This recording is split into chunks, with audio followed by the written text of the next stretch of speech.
A questão que envolve a tentativa de censura ao livro do Jefferson Tenório parece longe de terminar. Mas se formos ver, é até bom que não termine.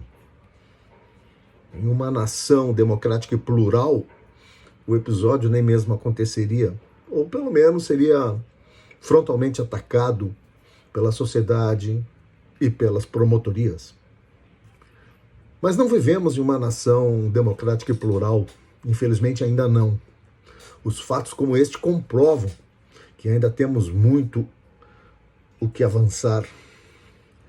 O reverso da pele não causa repulsa no conservadorismo, porque, na verdade, esse conservadorismo não está nem aí para ninguém. Ele está, como sempre, interessado em construir teses capazes de atrair um número maior de apoiadores e assim tomar o poder. E fazer do poder o que a gente sabe decor. Portanto, não é de se duvidar que o próximo ato seja a queima de livros, por exemplo, na Esquina Democrática, no centro de Porto Alegre, contando com o apoio de vereadores, de deputados, de pessoas da sociedade, das entidades, do poder público. Pessoas que se sentem agora à vontade de defender o indefensável. Uma fogueira de livros, afinal, não seria uma novidade, não é mesmo? O que esse simbolismo representa e aonde pode chegar está escrito não apenas nos livros de história, está lá na memória das milhões e milhões de vítimas de atrocidades cometidas pelo tal conservadorismo extremado.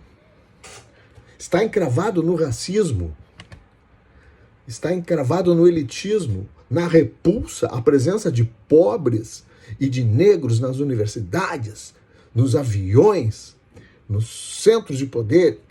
As pessoas que não se importam com isso, não se importam com essas coisas, precisam saber que são elas que alimentam e sustentam a radicalização conservadora, e não aquele esparso bando de loucos, lunáticos, que convocam ETs com seus celulares, que creem que a Terra é plana e que defecam no Palácio do Planalto.